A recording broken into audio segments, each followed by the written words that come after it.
Fala pessoal, hoje vamos falar um pouquinho sobre o Banco do Brasil. Muitas casas de análise estão recomendando compra depois que ela subiu bastante. Vamos entender o motivo, por que, né, que as casas de análise estão recomendando realmente compra depois que ela subiu bastante, 50% no ano de alta. E também já vou trazer aqui para vocês projeções de lucro, dividend yield, preço teto para 2023. Então fica até o final do vídeo para você não perder nada, tá? A primeira notícia é aqui do Bank of America, a casa de análise americana que trabalha aqui no Brasil. Ações subiram, mas ainda dá tempo de comprar, diz aí o Bank of America. Vamos entender um pouquinho o que eles querem dizer? Olha só, em novo parecer sobre as ações do Banco do Brasil, os especialistas do Bank of America apontaram que mantém otimismo com os papéis, apesar de rally neste ano, né, um rally para cima, aumentaram o preço-alvo dos papéis. No cenário atual, há cerca de 40% de alta, no caso aqui, né, quando a notícia saiu, mas já está com 50% se a gente olhar aí year to date, desde o começo do ano. Isso acumulado em 2023, contra 10% de alta nos bancos privados e 8% do Ibovespa. Então, o Banco do Brasil descolou aí dos bancos privados, uma diferença de 40% de alta e de 42% contra o Ibovespa. Aqui eles estimam um preço justo para os papéis, que fica aí na faixa de R$ 62,00, aproximadamente ali o P sobre VP da empresa, né? Sendo que hoje elas estão sendo negociadas na casa dos R$ 49 a R$ 50,00. Eles ainda dão destaque aí para os dividendos considerados atrativos. Abre aspas, mantemos nossa recomendação e vemos um potencial de cerca de 27% ante cotação atual. Então, mesmo com essa alta para R$ 50,00, eles ainda veem mais crescimento, ainda cabe mais crescimento, cerca de 27%, além de um rendimento em dividendos, um dividend yield atrativo na casa de 10%. Aqui eu já discordo um pouco. Se ela se manter sim na faixa dos R$ 50,00, acredito sim que é saudável 10% de dividend yield, mas se subir esses 27% que eles estão dizendo, acho muito difícil, praticamente impossível, o Banco do Brasil pagar 10% de yield. Já já a gente vai olhar melhor isso aqui na nossa tabelinha ali de projeções. E aí quais são os principais pontos que eles aí destacam para esse otimismo? Segundo a casa, inclui a participação do banco no agronegócio, sua liderança de mercado nesse nicho e o modo como a empresa é mais atrativa para investidores que querem surfar o crescimento desse setor na economia. Realmente, o setor de agronegócio aí está tendo um hype muito alto, né, um crescimento. Só você olhar ali as ações de agronegócios listadas na bolsas, como Agro 3, Soja 3, etc. E o Banco do Brasil é o maior financiador do agronegócio, possuindo aí a maior carteira agro do Brasil, se eu não me engano, são 300 bilhões em investimentos. Aqui eles dizem que a lucratividade pode ser sustentada acima dos patamares históricos, ou seja, eles aí apontam recorde de lucros, considerando que o banco fez melhorias estruturais na estrutura de custos e há espaço para aumentar a alavancagem no balanço. Mas aí a gente já tem que tomar um pouquinho de cuidado, né? Por conta da taxa básica de juros, a taxa Selic. E aqui eles dizem, né, que dentre os riscos e os pontos que jogam contra, a tese estão lucros mais vulneráveis e um ambiente de taxa de juros mais baixa. Como todo mundo sabe, a taxa de juros tende a cair aí no longo prazo, até o final do ano, e o banco depende exclusivamente da taxa de juros para estar lucrando, né? Então, quanto mais baixa, menor o lucro. E aqui eles estão levando em conta que a flexibilização da Selic, no caso a queda, deve iniciar ainda no terceiro trimestre desse ano. E aqui outra notícia, ações do Banco do Brasil sofreram com temor injustificável e estão atrativas, dizem aí o Itaú, né? BBA é o Itaú. E aqui eu já discordo, tá? Aqui eles estão dizendo que sofreram com temor injustificado, no caso um medo injustificável. Eles não veem aí motivos do porquê as ações caíram lá atrás. E estão dizendo aqui que é injustificável esse medo. E aqui eu já discordo, porque muita gente não lembra, mas antes das eleições, o Lula já falava em enquadrar o Banco do Brasil a não agir como banco privado. Em 2022, ele estava agindo como um banco privado, focando bastante em lucrar e distribuir dividendos, e aí o Lula não gostou muito disso, e antes das eleições já fez essa fala de enquadrar o Banco do Brasil para ele não agir como um banco privado, que afetou as cotações, né? Porque assim que ele ganhou, as ações despencaram, com todo mundo com medo, aí dele realmente enquadrar o Banco do Brasil, cortar dividendos e por aí vai.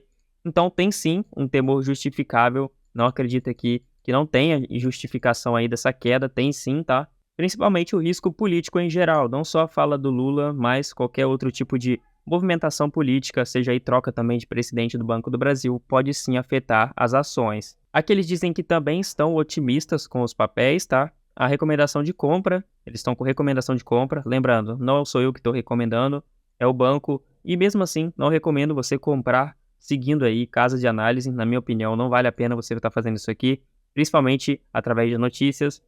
E aí com o preço-alvo de 56, um pouquinho abaixo aí do Bank of America, sendo que está sendo negociado na faixa dos R$ 50. Abre aspas, estamos elevando nossas estimativas para o Banco do Brasil, agora projetando crescimento de 2 dígitos percentuais no lucro e crescimento de ROI para cerca de 20% em 2023 e 2024, fecha aspas. Aqui então eles querem dizer que estão bastante otimistas com o lucro e esperam que o Banco do Brasil tenha recorde de lucros com o ROI em cerca de 20%, o que é excelente ROI, tá? Um retorno sobre o seu patrimônio líquido. E aí falando um pouquinho de projeções, em linhas gerais, a casa espera em um lucro líquido ajustado de 35,3 bilhões do Banco do Brasil no acumulado desse ano, e para dividendos, a estimativa é de 8,8, o que eu concordo, mostrando um avanço ante os 7,4% registrado em 2022. O que eu quero dizer com isso aqui, vamos abrir a tabelinha aqui, tá? Olha só, então aqui eu coloquei o lucro projetado aí de 35,3 bi que eles disseram, e aqui já podemos ver um dividend yield na cotação atual de 9,86, né? Mas como eles estão falando aí de preço-alvo a 56, R$ 60, se a gente aumentar um pouquinho aqui o nosso preço, perceba aí que o dividend yield cai para a faixa aí de 8,8%. Exatamente o que eles disseram aqui, olha só, 8,8%, sendo que o preço-alvo deles, como eles também disseram, é R$ 56. Sobre preço teto, levando em consideração aí um dividend yield mínimo para recebermos de 10%, chegamos num preço teto de R$ 49. Claro que você pode alterar aí para o jeito que você quiser, só pegar o dividendo por ação e dividir pela porcentagem de dividend yield que você aceitaria receber. Então, se a gente definir aí 8% de yield, chegamos num preço teto aí de R$ 60 e 9%, por exemplo, no preço teto de R$ 54. Quem tem Banco do Brasil aí no preço médio de R$ 33, R$ 36, está muito bem, vai receber um dividend yield aí aproximadamente de 15, 14%. Quem comprou a 36, também 14%. Eu tenho a 37, então vou receber aí um bom dividend yield. E sobre o meu preço teto, como eu falo, o preço teto é sempre pessoal, você pode fazer sim o cálculo para ter uma ideia, mas você também tem que levar considerações, algumas coisas por fora. Eu, por exemplo, o meu preço teto é na faixa dos R$ 45, pode ser um pouco baixo, mas é porque Banco do Brasil é minha maior posição e representa 1/3 da minha carteira. Então, eu já estou muito exposto ao Banco do Brasil e, querendo ou não, é público, então a qualquer momento pode acontecer algum problema, e aí como é a minha maior posição, eu acabo aí tendo um pouquinho de receio de aportar mais, a não ser que ele caia aí para a faixa dos 45. Aí sim, tem uma margem de segurança muito boa. Acredito aí que, na minha opinião, para mim, é mais seguro comprar aí abaixo do preço teto de R$ 45. Lembrando que é o que eu faço com o meu dinheiro, não leve como recomendação nem de compra nem de venda de nada. Sobre indicadores, hoje aí está com 9% de yield, na faixa aí de R$ 50. Vamos descer aqui. O PL ainda está baixo, 4,48. A média, que eles foi cotada aí nos últimos 10, 15 anos, é de 6,6, então está abaixo da média, como podemos ver. O P sobre VP ainda com desconto, mesmo depois da alta. O valor por ação é de R$ 57, está com descontinho aí de 12%, sendo a média aí exatamente 1 de P sobre VP. O ROI 19%, excelente ROI, acima da média. Banco do Brasil sempre apresentou aí um bom ROI, né? Que é um indicador muito importante para bancos, muita gente não sabe. E sobre o crescimento nos lucros, podemos ver aqui um valor um pouquinho descolado com a realidade, um crescimento aí de 25%, o que eu acredito que não vai ser saudável no longo prazo. Isso aqui se deve porque a taxa Selic veio subindo bastante, e aí como o banco depende da taxa para gerar lucro, se aproveitou bastante, então fique aí na esperança de que continuará crescendo os lucros do Banco do Brasil no longo prazo, tá? Sobre os dividendos, eles vão continuar realizando um payout de 40% do lucro, e aqui eles têm esse documento, né, que já mostra todos os dividendos que serão anunciados ao longo do ano de 2023, lembrando que não vai ter os valores, obviamente, porque vai depender do lucro ao longo do tempo.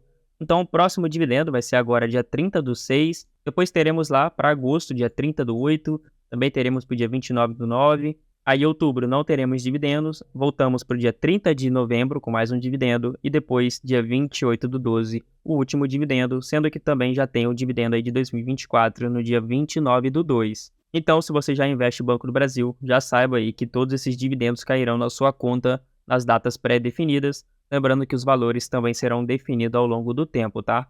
Mas então é isso, pessoal. Vou ficando por aqui. Muito obrigado para quem ficou até o final desse vídeo. Se esse vídeo te ajudou, se inscreva no canal, estamos quase chegando aí a 8.000 inscritos. Deixa o like no vídeo, compartilha aí para o seu amigo que tem Banco do Brasil. Se você quer apoiar o canal, clique no botão Seja Membro. Você sendo membro vai estar ajudando bastante. Em troca, aqui na aba Comunidade, temos aí o grupo do WhatsApp, lá estamos sempre conversando. E se você quer conversar comigo, me manda uma mensagem lá no Instagram, link está aí na descrição. Lá também estou sempre conversando com vocês. Muito obrigado para quem ficou até aqui. Valeu!